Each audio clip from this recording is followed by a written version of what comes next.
hormat, kemuliaan bagimu Tuhan. Tiada yang sepertimu Bapa, tiada yang sepertimu, tiada yang sepertimu ya Tuhan. Kau baik, ajaib baru kamu. Haleluya.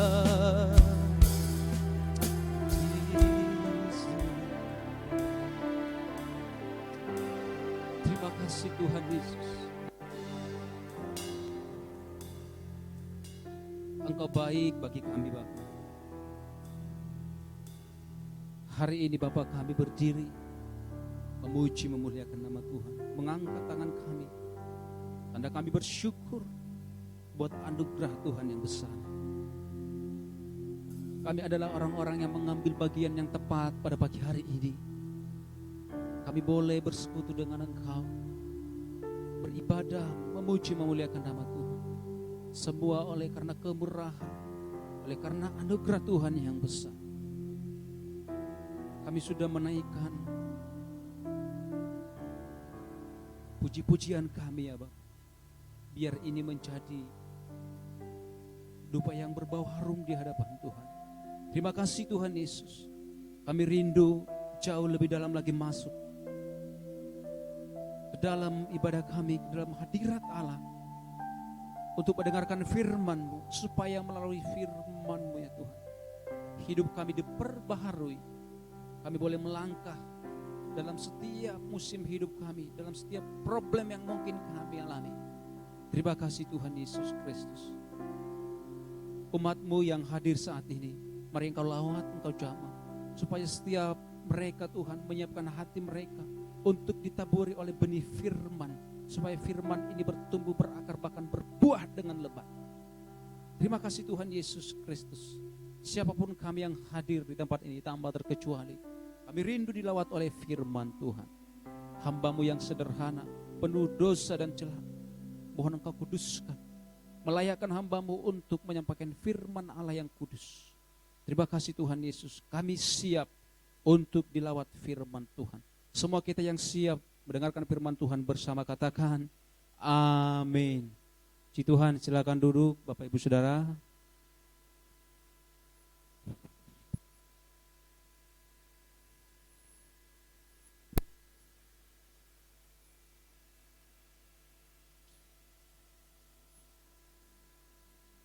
Puji Tuhan, shalom. Apa kabar? Dahsyat, luar biasa. Yes. Nah. Kita bersyukur buat semua kebaikan Tuhan, bahwa hari ini kita boleh kembali ya beribadah, semua karena kemurahan Tuhan. Bapak Ibu Saudara, saya bertanya di sini, siapa yang pernah ke Kabupaten Kerom? Kebetulan saya akhir-akhir ini setiap hari ke sana, bolak-balik. Siapa yang pernah ke Kerom? Nah, saya ingin bertanya, tapi saudara pilih nanti A atau B pilihannya. Contohnya begini, kalau kita posisi kita misalnya di Hamadi, ya, kalau kita di Hamadi, rumah kita di sana, ya, kita mau ke Kerom. Kira-kira kita lewat jalan mana? Jembatan Merah atau muter lagi dari Tanah Hitam? Kita di Hamadi, kita lewat mana? Pasti orang pilih yang dekat, supaya cepat sampai, karena di sana banyak pekerjaan, ya kira-kira begitu. Pasti itu. Pasti kita pilih jalan pintas, dia nggak pantas. Nah, karena memang itu jalannya sudah bagus. Apalagi sekarang udah pelebaran jalan. Ya, sudah ada jalan yang sebelah kiri. Sangat bagus sekali jalannya. Pasti kita pilih lewat sana. Tidak mungkin lagi muter dari sini, jauh sekali.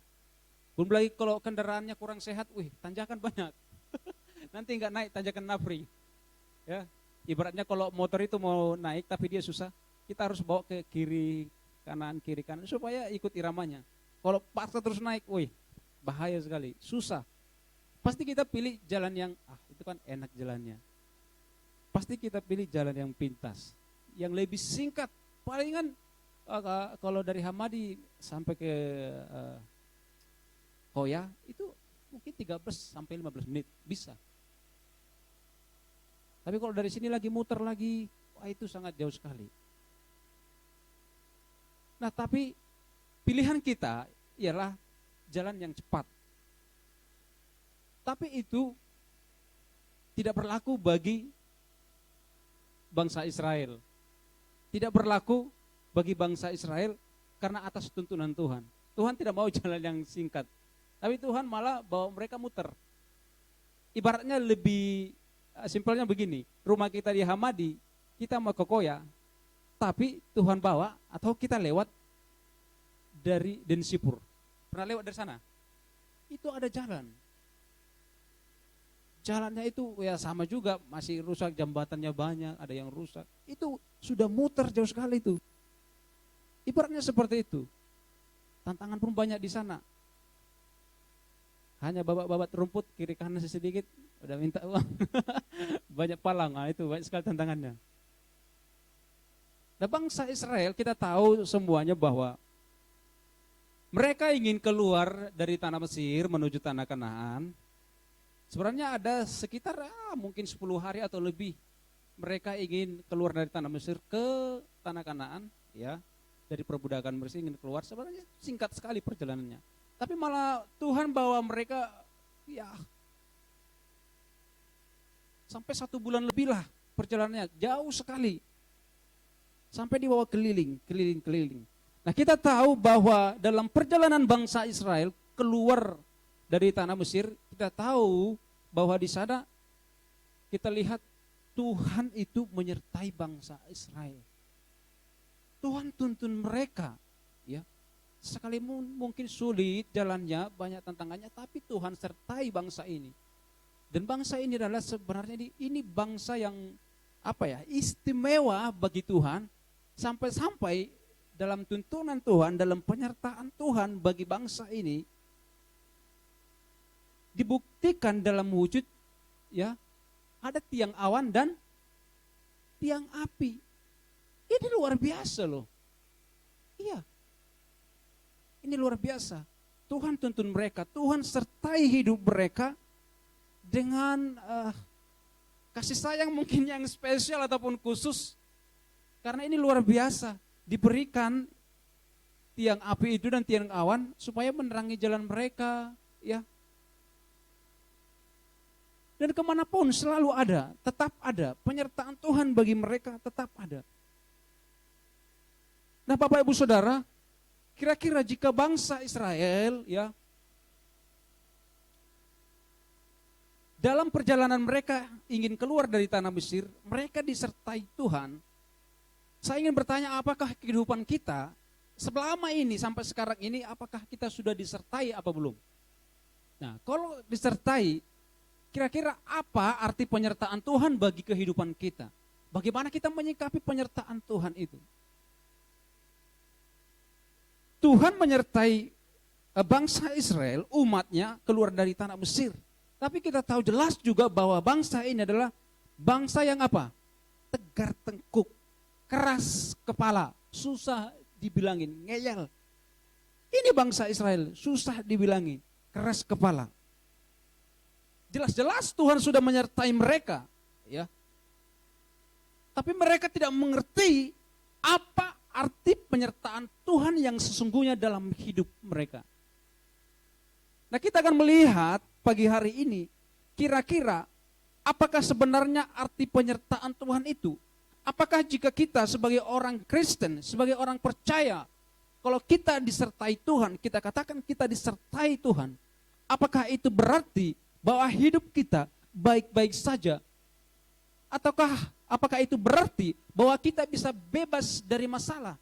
Atau kita, kalau kita mengaku bahwa kita disertai Tuhan, apakah kita sudah berkecukupan senantiasa? Ini perlu kita jawab dengan sejujur-jujurnya. Sebenarnya apa fakta Alkitab tentang penyertaan Tuhan? Supaya kita tidak terjebak dalam teologi kemakmuran bahwa banyak sekarang mengajarkan bahwa tanda orang diberkati, disertai Tuhan itu ialah hidupnya itu penuh dengan kelimpahan. Itu adalah sesuatu paham yang salah, paham yang keliru. Berkat itu menyusul. Itu bukan akibat sebenarnya. Nah, Bapak Ibu Saudara, saya ingin menyampaikan bagi kita, sebenarnya arti yang sesungguhnya dari penyertaan itu apa? Nah, kita akan melihat dari perjalanan bangsa Israel. Mari kita buka Alkitab kita dalam Keluaran.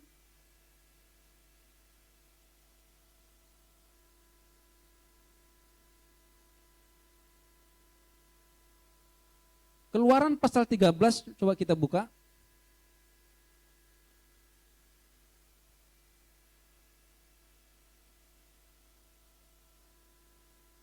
Keluaran pasal 13 ayat 17 sampai 22, kemudian nanti pasal 15 ayat 22 sampai 27. Saya akan baca, Bapak sudah perhatikan saja di sana. Pasal 13 pertama itu ayat 17, perikopnya Allah menuntun umatnya. Setelah Firaun membiarkan bangsa itu pergi, Allah tidak menuntun mereka melalui jalan ke negeri orang Filistin. Walaupun jalan ini yang paling dekat. Sebab firman Allah, jangan-jangan bangsa itu menyesal apabila mereka menghadapi peperangan. Sehingga mereka kembali ke Mesir. Tetapi Allah menuntun bangsa itu berputar melalui jalan di padang gurun menuju ke laut Teberau. Dengan siap sedia berperang, berjalanlah orang Israel dari tanah Mesir. Musa membawa tulang-tulang Yusuf, sebab tadinya Yusuf telah menyuruh anak-anak Israel bersumpah dengan sungguh-sungguh. Allah tentu akan mengindahkan kamu, maka kamu harus membawa tulang-tulangku dari sini. Demikianlah mereka berangkat dari Sukot dan berkemah di Etam, di tepi padang gurun. Tuhan berjalan di depan mereka pada siang hari dalam tiang awan, untuk menuntun mereka di jalan, dan pada waktu malam dalam tiang api untuk menerangi mereka, sehingga mereka dapat berjalan siang dan malam. Dengan tidak beralih tiang awan itu tetap pada siang hari, dan tiang api pada waktu malam di depan bangsa itu. Kemudian kita lihat pasal 15 ayat 22. Musa menyuruh orang Israel berangkat dari laut Teberau, lalu mereka pergi ke padang gurun Syur. 3 hari lamanya mereka berjalan di padang gurun itu dengan tidak mendapat air. Sampailah mereka ke Mara, tetapi mereka tidak dapat meminum air yang di Mara itu, karena pahit rasanya. Itulah sebabnya dinamai orang tempat itu Mara. Lalu bersungut-sungutlah bangsa itu kepada Musa. Kata mereka, apakah yang akan kami minum? Musa berseru-seru kepada Tuhan, dan Tuhan menunjukkan kepadanya sepotong kayu. Musa melemparkan kayu itu ke dalam air, lalu air itu menjadi manis. Di sanalah diberikan Tuhan ketetapan-ketetapan dan peraturan-peraturan kepada mereka, dan di sanalah Tuhan mencoba mereka. Firman-Nya, jika kamu sungguh-sungguh mendengarkan suara Tuhan Allahmu dan melakukan apa yang benar di matanya, dan memasang telingamu kepada perintah-perintahnya, dan tetap mengikuti segala ketetapannya, maka aku tidak akan menimpakan kepadamu penyakit manapun yang telah kutimpakan kepada orang Mesir. Sebab aku Tuhanlah yang menyembuhkan engkau. Sesudah itu sampailah mereka di Elim. Di sana ada 12 mata air dan 70 pohon korma. Lalu berkemalah mereka di sana di tepi air itu. Puji Tuhan. Amin. Nah, Bapak Ibu Saudara, kita sudah melihat pembacaan ini sejauh ini, bahwa benar seperti di pendahuluan tadi, Tuhan itu menuntun bangsa Israel keluar dari tanah Mesir bukan dengan jalan yang singkat. Ada jalan yang cepat untuk menuju tempat tujuan mereka, tetapi malah dibawa berputar-putar. Jelas, secara manusia ini pasti protes. Kenapa harus berputar? Ini kan ada jalan yang pendek. Ya manusia ya harus yang simpel-simpel aja. Sudah dekat dari situ, lewat situ aja. Tapi malah berputar. Sudah tahu watak bangsa Israel seperti itu, dibuat lagi seperti itu, makin jadi. Nah, tadi pembacaan kita bahwa ayat 22 di pasal 13 itu, dengan tidak beralih tiang awan itu tetap ada pada siang hari, dan tiang api pada waktu malam di depan bangsa itu. Nah, Bapak Ibu Saudara, sangat unik sekali bahwa Tuhan ya memang benar menyertai bangsa ini keluar dari tanah Mesir. Ya. Mereka disertai oleh Tuhan. Dan bukti penyertaan Tuhan di ayat 22 tadi, ini adalah sangat unik dan spesial yang Tuhan berikan, penyertaan yang spesial Tuhan berikan. Sekalipun sudah berulang kali mereka bersungut-sungut, tapi kasih sayang Tuhan tidak pernah surut atas bangsa ini. Ini sangat luar biasa sekali. Penyertaan Tuhan ada bagi mereka. Nah, kita lihat apa arti penyertaan Tuhan itu bagi bangsa Israel, dan kemudian nanti kita aplikasikan dalam hidup kita. Bagaimana penyertaan Tuhan? Apa arti penyertaan Tuhan sebenarnya dalam kehidupan kita sebagai orang percaya? Nah, Bapak Ibu Saudara, penyertaan Tuhan bukan berarti bahwa Tuhan menjamin hidup umatnya bebas dari masalah. Amin. Penyertaan Tuhan itu bukan berarti bahwa Tuhan menjamin hidup umatnya itu bebas dari masalah. Iya, Tuhan memang menyertai. Tapi bukan satu jaminan kalau Tuhan menyertai, kita sudah tidak dapat masalah. Nah, ini kita harus pahami dan kita harus jujur. Inilah sebenarnya fakta Alkitab yang Alkitab jelaskan. Bahwa Tuhan pun saat Tuhan menyertai, masalah pun tetap bisa kita alami. Iya. Masalah akan tetap terjadi. Penyertaan Tuhan bukan berarti bahwa Tuhan menjamin hidup umatnya, terlebih khusus umatnya, bangsa Israel di sini, bebas dari masalah. Buktinya mereka ada masalah. Memang penyertaan Tuhan tadi memang nyata. Iya, tiang awan dengan tiang api disertai memang mereka. Ini penyertaan Tuhan yang luar biasa, yang hanya dicatat satu kali dalam Alkitab, dan tidak ada lagi penyertaan yang model seperti ini untuk kedepannya. Tidak ada lagi. Satu kali ini saja, model seperti ini saja. Tidak ada lagi penyertaan yang lain, yang lebih daripada ini. Bayangkan, sedetail mungkin Tuhan sertai mereka dengan bukti-bukti ini, dengan tanda-tanda ini. Lalu bagaimana mereka menyikapi penyertaan Tuhan? Ternyata kita lihat di sini, bangsa Israel ini, mereka ini hanya pengen berkatnya. Pengen saja berkatnya, pengen berkatnya. Mereka tidak mengenal sebenarnya, yaitu sumbernya, oknumnya, pribadinya. Nah, memang disertai Tuhan, luar biasa disertai Tuhan. Tapi harus mengerti, saat mereka disertai Tuhan, mereka juga tidak bebas dari masalah. Masalah tetap ada. Nah, kita harus punya paham ini. Supaya apa? Supaya kita semakin sungguh-sungguh mengikut Tuhan, tapi saat ada problem, kita tidak mundur dari iman kita. Amin. Iya. Karena kalau paham kita, saya sungguh-sungguh kepada Tuhan, wah, ikut doa puasa, ikut AWBI, ikut semua ibadah-ibadah, rajin pelayanan. Dan di pikiran kita, oh, kita akan baik-baik saja. Dan ternyata itu terbalik, tidak sesuai dengan harapan. Dan ternyata kita dapat masalah, diuji kita, ada cobaan. Lalu kita akan kecewa, kita mundur. Katanya ikut Tuhan, pasti akan diberkati. Disertai Tuhan, pasti akan diberkati. Ternyata saya ada masalah. Saat pahammu tidak sesuai dengan paham Alkitab, dengan kebenaran firman Tuhan, di situ iman kita mundur. Jadi saya ingin sampaikan bahwa penyertaan Tuhan itu bukan berarti Tuhan menjamin umatnya, Tuhan menjamin kita sebagai orang percaya bebas dari masalah.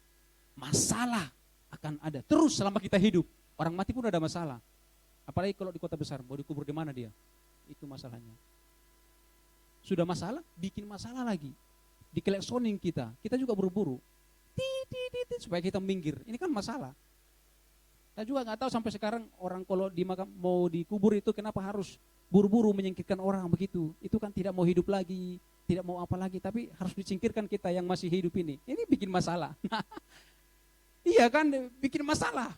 Sampai-sampai ada yang ribut di jalan. Wah, dimaki. Wah, jalan masih luas kok, kita mau sampai dimasukkan di got. Itu bagaimana? Itu kan bikin masalah. Artinya hidup aja sebenarnya kita ini ada masalah. Mati pun aduh masalah juga. Artinya berarti kita itu ada masalah terus. Nah, ini saat ini kita mengerti bahwa kita sekalipun kita disertai, masalah tetap ada. Ya. Bangsa Israel buktinya di sini. Oh, mereka disertai Tuhan. Ini masalahnya bukan nabinya yang diutus. Saudara sudah baca? Dalam tuntunan Tuhan, kalau saya baca sini, itu Tuhan tidak mengutus nabinya untuk memimpin bangsa Israel, tapi Tuhan sendiri yang memimpin. Ini luar biasa loh. Tuhan sendiri yang memimpin. Musa bertanya, bagaimana Tuhan? Tuhan bilang, begini. Begini, langsung dituntun. Luar biasa sekali. Nah, kalau penyertaan Tuhan bukan berarti bahwa Tuhan menjamin hidup umatnya itu bebas dari masalah, lalu apa arti penyertaan Tuhan? Nah, penyertaan Tuhan bukan berarti bahwa Tuhan menjamin hidup umatnya berkecukupan senantiasa. Ini harus kita pahami. Karena banyak, seperti yang saya katakan tadi, orang kalau sudah merasa ya sudah sungguh-sungguh kepada Tuhan, ya tujuannya itu sebenarnya supaya hidup kita ini diberkati. Kita berkecukupan, tidak berkekurangan. Ini salah. Ini keliru, ini paham yang salah. Maka saya bilang tadi supaya kita benar-benar paham dan tidak dimasuki oleh paham teologi kemakmuran. Ya. Penyertaan Tuhan bukan berarti bahwa Tuhan menjamin hidup umatnya berkecukupan. Mengapa? Ada fakta Alkitabnya. Mari kita lihat. Keluaran pasal 15 ayat 24. Pasal 15 ayat 24. Mari kita lihat di sana. Lalu bersungut-sungutlah bangsa itu kepada Musa. Kata mereka, apakah yang akan kami minum? Sekali lagi, lalu bersungut-sungutlah bangsa itu kepada Musa. Kata mereka, apakah yang akan kami minum? Pertanyaan ini menunjukkan bahwa mereka kekurangan air mineral, kekurangan air, kekurangan minum. Lalu bangsa ini bertanya, apa yang akan kita minum? Apa yang akan kami minum? Padahal faktanya di situ, Tuhan itu menyertai mereka loh. Benar enggak? Tuhan belum pergi dari umat ini, belum pergi jauh. Tuhan masih tetap menyertai mereka. Tapi mengapa umat ini bertanya, apa yang akan kami minum? Berarti itu artinya sekalipun Tuhan ada bersama-sama dengan kita, sekalipun Tuhan menyertai perjalanan kita, berarti itu bukan berarti Tuhan itu menjamin kita, ya, tidak kekurangan ataupun berkecukupan. Penyertaan Tuhan bukan berarti bahwa Tuhan menjamin hidup umatnya berkecukupan senantiasa. Tidak menjamin. Memang benar di sini, Tuhan masih tetap sertai mereka. Ayat 22, Musa menyuruh orang Israel berangkat dari laut Teberau, lalu mereka pergi ke padang gurun Syur. 3 hari lamanya mereka berjalan di padang gurun itu dengan tidak mendapat air. Tidak mendapat air loh di padang gurun loh. Bangsa ini tidak mendapat air, padahal apa? Tuhan sertai mereka. Tuhan sertai mereka, Tuhan sertai bangsa ini. Tetapi mereka kekurangan air. Hal yang sederhana loh, hal yang sepele loh. Tuhan sertai, masalahnya Tuhan berjalan bersama dengan mereka. Tetapi kekurangan air saja, ini kurang. Lalu kalau penyertaan Tuhan ini bukan berarti kita berkecukupan, umatnya tidak berkecukupan. Lalu apa sebenarnya arti penyertaan Tuhan? Saya juga bertanya-tanya. Loh, ini kan saya baca ini perjalanan bangsa Israel ini keluar dari perbudakan Mesir ini sampai menuju Kanaan. Itu Tuhan selalu ada bagi mereka, disertai. Tetapi kenapa ada masalah? Tetapi kenapa ada kekurangan? Bukankah sumber dari segala sesuatunya ada bersama dengan mereka? Tetapi mengapa air raja pun mereka bisa kurang? Ayat 24, lalu bersungut-sungutlah bangsa itu kepada Musa. Kata mereka, apakah yang akan kami minum? Ini pertanyaan yang membuat Musa, wah, sehingga Musa bertanya. Musa berseru-seru kepada Tuhan dan Tuhan menunjukkan kepadanya sepotong kayu. Musa melemparkan kayu itu ke dalam air, lalu air itu menjadi manis. Di sanalah diberikan Tuhan ketetapan-ketetapan dan peraturan-peraturan kepada mereka. Dan di sanalah Tuhan mencoba mereka. Nah, perhatikan bahwa ibu saudara, seperti yang sudah kita jelaskan tadi, Tuhan menyertai bangsa ini, tapi mereka kekurangan atau tidak berkecukupan. Nah, bagaimana sebenarnya dengan kehidupan kita sebagai orang percaya? Apakah kita disertai Tuhan? Nah, ini harus kita pahami. Sekalipun kita berjalan dengan Tuhan, sekalipun kita semakin dekat dengan Tuhan, kita rindu dengan pelayanan, kita berdoa, sangat kusuk sekali. Pokoknya dekat dengan Tuhan. Jangan pernah engkau berpikir bahwa hidupmu akan berkecukupan terus. Sekarang kan media sosial itu kan sangat terbuka sekali bagi kita. Saya lihat ada orang yang sangat kaya sekali. Dia pun punya utang di bank. Iya, punya utang dia loh. Kaya sekali. Sebenarnya kalau kita pikir aset dia ini jual aja, bayar utang supaya tidak berutang. Ternyata tidak bisa juga. Emang mungkin hukum perdagangannya sudah seperti itu kayaknya. Ada uangnya tapi ngutang. Itu kan masalah juga. Pasti ditagih. Pasti ada tagihan, ada jatuh temponya. Nah itu. Nah ini. Penyertaan Tuhan itu tidak menjamin bahwa umatnya, bahwa orang percaya itu berkecukupan senantiasa. Buktinya bangsa Israel ini. Nah, Bapak Ibu Saudara, mari kita perhatikan. Kedua hal tadi, jika penyertaan Tuhan itu bukan berarti bahwa Tuhan menjamin hidup umatnya bebas dari masalah. Jika penyertaan Tuhan itu bukan berarti bahwa Tuhan menjamin hidup umatnya berkecukupan senantiasa. Lalu apa? Itu kan pertanyaan bagi kita. Lalu apa sebenarnya arti dari penyertaan Tuhan itu yang sesungguhnya? Apa artinya? Kita akan lihat ada dua arti penyertaan Tuhan yang sesungguhnya. Yang pertama ialah penyertaan Tuhan berarti Tuhan hadir dan berfirman kepada umatnya. Ada amin? Tuhan hadir dan berfirman kepada umatnya. Keluaran pasal 15 ayat 26. Firman-Nya, jika kamu sungguh-sungguh mendengarkan suara Tuhan Allahmu dan melakukan apa yang benar di matanya dan memasang telingamu kepada perintah-perintahnya dan tetap mengikuti segala ketetapannya, maka aku tidak akan menimpakan kepadamu penyakit manapun yang telah kutimpakan kepada orang Mesir.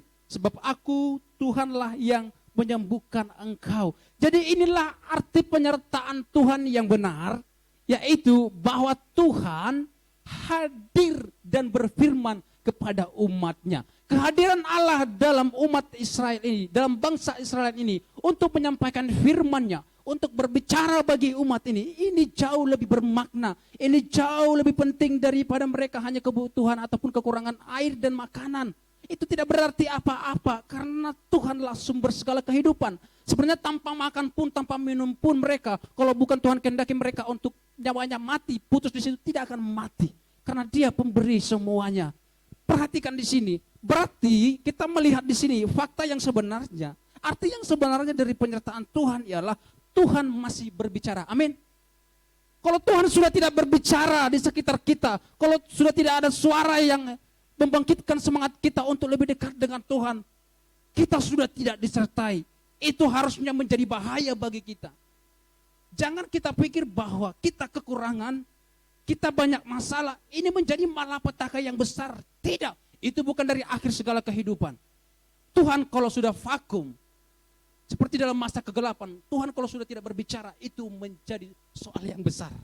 Itu menjadi problem yang sangat besar dalam kehidupan umat percaya. Karena tidak ada lagi yang menuntun. Jadi penyertaan Tuhan yang sesungguhnya ialah berarti Tuhan hadir dan berfirman kepada umatnya. Kita sebagai orang percaya, harusnya ini yang lebih penting bagi kita. Bahwa penyertaan Tuhan dalam hidup kita ialah Tuhan masih berbicara bagi kita. Ada amin? Lalu bagaimana Tuhan berbicara kepada kita? Kita ingin mengharapkan suara-suara dari mana? Tidak. Ini. Selagi ini masih tetap ada Alkitab ini adalah firman Tuhan. Selagi ini masih tetap kita baca. Ya, ini adalah suara Tuhan. Ini adalah firman Tuhan. Ini jauh lebih penting daripada kebutuhan-kebutuhan itu. Ini jauh lebih bermakna daripada kekurangan air minum saja, kekurangan makan saja ataupun pakaian. Firman Allah ini jauh lebih penting. Selama ini masih ada dekat dengan engkau. Disinilah Tuhan berbicara. Tidak usah kita mendengarkan suara-suara dari lain. Coba kita hening dulu bentar, ada suara apa kira-kira. Jangan berharap suara seperti itu. Firman Allah ini lebih dari cukup untuk menyampaikan pesan dari firman Allah, untuk menyampaikan pesan dari Tuhan. Ini dia suara Tuhan, ini dia firman Tuhan. Ini jauh lebih bermakna, ini jauh lebih berfungsi. Saat kita membaca ini, firman ini, berarti kita sedang berkomunikasi dengan Tuhan. Amin. Kita sedang berkomunikasi dengan Tuhan. Saya acungkan jempol buat Bapak Gembala setiap pagi mungkin ya. Ada renungan, itu pun bukan renungan sembarangan. Dalam arti apa? Masih ada image, masih ada fotonya. Masih dibuat bagus, temanya masih di bold warna hitam. Ya itu, saudara pikir itu gampang buat itu? Tidak. Saya aja dulu di masa pelayanan saya, kami itu sangat ketat sekali. Kami harus buat laporan, pelayanan di Padang Bulan. Kami harus buat laporan, semua penginjil hamba Tuhan harus ada bukunya. Hari ini pelayanan kemana, jam berapa pulang, itu ditulis, ditandatangani. Siapa yang diinjili, wah kita buat semua.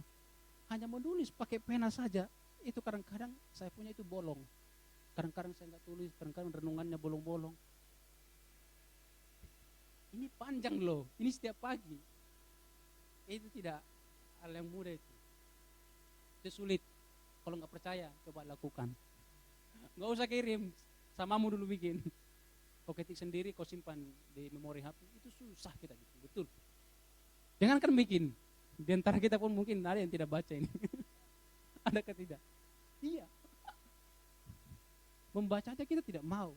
Apalagi membuat itu susah sekali itu. Artinya apa? Berarti Pak Gembala selalu buka Alkitab, ya kan? Selalu baca firman Tuhan. Nah itu jauh lebih penting daripada kalau habis ini kekurangan air. Itu hal sangat sepele sekali. Itu bukan urusan yang sangat, itu bukan masalah besar lah. Iya, bukan masalah besar. Ini jauh lebih penting ini. Makanan rohani ini jauh lebih penting. Sebenarnya Tuhan ingin menyampaikan itu bagi umat Israel. Saat Tuhan berfirman bagi mereka, sekiranya engkau mendengarkan perkataan-perkataan kata Tuhan, firman itu maksudnya. Itulah tanda ataupun itulah arti penyertaan Tuhan yang sesungguhnya. Tuhan masih berbicara. Saya tidak memiliki keinginan yang lain, harusnya ini menjadi pegangan dalam hidup kita. Saya ingin hari-hariku, ya, jangan sampai hari-hariku berlalu tanpa membaca firman Tuhan. Ini sebenarnya arti penyertaan Tuhan. Harus ada setiap hari harus ada. Ya, tidak usah banyak-banyak, mau satu ayat terserah, yang penting baca firman Tuhan. Itu. Kalau kita sudah baca firman Tuhan, setiap harinya pasti pikiran kita juga disegarkan. Jiwa kita juga enak, melangkah enak. Saya rindukan suatu saat saya berkeluarga, ini kerinduan saya. Saya punya mobil begitu ya. Saya punya mobil agak bagus lah begitu. Saya punya mobil dengan istri begitu, naik di mobil sebelum kami berangkat kemana begitu. Itu saya berdoa. Itu kayaknya enak sekali gitu. Naik mobil sebelum gas atau pas kasih panasin, kami berdoa dulu, menyembah dulu. Ya paling tidak kalau bukan satu lagi, rapnya saja. Gitu kan. Nanti satu lagu terlambat ibadah, terlalu lama. Itu kerinduan yang harus dicapai sebenarnya. Iya, satu saat enak sekali sudah bikin AC. Menyembah dulu sedikit gitu kan, baru gas. Saya percaya Tuhan sertai kau. Tidak ada orang mau pukul mobil lagi. Pak katanya, keluarkan KTA. KTA tahu KTP, kartu tanda pendeta. Tanda pendeta loh, hormat kakak. Ya, kehidupan seperti itu yang sering ya kita diisi dengan firman Tuhan itu kayaknya enak sekali. Sampai pada titik kita akan berkata, Tuhan, tidak ada hal yang lebih nikmat di dunia ini selain menyembah Engkau. Tidak ada hal yang lebih indah di dunia ini selain bersekutu dengan Engkau. Sebenarnya kita harus sampai di titik itu. Harus sampai kita di titik itu. Baru itu namanya kita erat dengan Tuhan. Itu namanya kita bersahabat dengan Tuhan. Makanya firman Tuhan harus menjadi makanan yang terus menerus kita konsumsi dalam kehidupan rohani kita. Amin Bapak Ibu Saudara. Nah itulah arti penyertaan Tuhan. Yang kedua, arti penyertaan Tuhan. Yang kedua ialah penyertaan Tuhan berarti bahwa Tuhan menuntun umatnya pada jalan yang tidak salah. Sekalipun kita pikir kita dari Hamadi ke Kerom tapi malah lewat dari Tanah Hitam atau lewat dari Wayana sana. Itu salah bagi kita. Kalau ada orang yang ngajak, ngapain saya lewat situ? Lewat sini aja. Kok dibawa ke sana? Ada orang ngajak begitu. Itu salah bagi kita. Tapi terkadang itu menjadi yang terbaik. Siapa tahu orang ini sudah pergi ke sana, jembatannya putus. Benar nggak? Iya kan? Kalau kita ngayal pergi ke sana, kita pergi, jembatan merah putus. Oh udahlah, nggak apa-apa jembatan merah putus, balik dari sini. Jembatan Moratami, kita kan mau ke Kerom. Di perbatasan jembatan Moratami atau jembatan Skamto yang kita kenal. Putus lagi, karena banjir begitu ya. Aduh, coba tadi saya dengar dia, saya ikut dari belakang Wayana saja, udah sampai kayaknya. Ini malah bolak-balik saya. Nah, artinya apa? Jangan-jangan bangsa itu berbalik, ya, dan kembali memberontak. Itu kan kata Tuhan, kalau Tuhan bawa mereka ke jalan Mesir. Keluar dari Mesir ke jalan menuju yang jalan yang singkat tadi. Tapi Tuhan bawa mereka keliling. Sekalipun Tuhan bawa umat ini keliling dan sangat jauh sekali. Tapi itu bukanlah jalan yang salah. Penyertaan Tuhan berarti bahwa Tuhan menuntun umatnya pada jalan yang tidak salah. Sekalipun berliku-liku. Nah, Bapak Ibu Saudara, perjalanan saya itu mulai dari SMA itu memang berliku-liku juga. Dan saya tidak pernah satu kali pun berkata, kenapa saya harus sekolah ini? Kenapa saya harus merantau ke sana? Iya, saya merantau pertama dari Pekanbaru itu ke Bagan Siapi-api. Tahu Bagan Siapi-api? Ada yang tahu? Tidak ada, ya sudah. Itu kotanya orang Chinese. Orang Cina banyak di sana. Sampai-sampai dulu saya tahu bahasa mereka secara sedikit. Karena saya bergaul dengan mereka. Pemuda gereja kita juga orang Cina. Sampai saya tahu bahasa Hokkien. Coba be. Itu bahasa Hokkien. Kayaknya sudah makan kah atau mungkin begitu. Saya sampai tahu. Dan orang-orang Melayu di sana itu pintar sekali bahasa Hokkien. Pintar sekali. Dan di sana kalau kita masuk ke kota sana, itu serasa kita di Cina.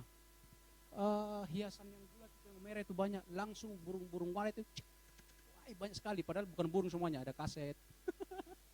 Gedungnya tinggi-tinggi. Itu Bagan Siapi-api. Tahun 1982 kalau tidak salah, itu industri perikanan terbesar di dunia. Waktu itu. Makanya kota itu terkenal dulu. Jadi kalau saudara nggak kenal keterlaluan. Karena itu masuk dalam pelajaran dulu. SD. Ya. Saya merantau ke sana. Dulunya saya mau tes polisi tapi dari sekolah pendeta. Dibawakan liku-liku sekolah pendeta, pergi ke Palu. 2010 pergi ke Palu. 2013 ke Jawa lagi. Habis ke Jawa 2018 ke sini lagi. Habis ke sini enggak tahu lagi kemana. Nah, itu artinya berliku-liku. Ya.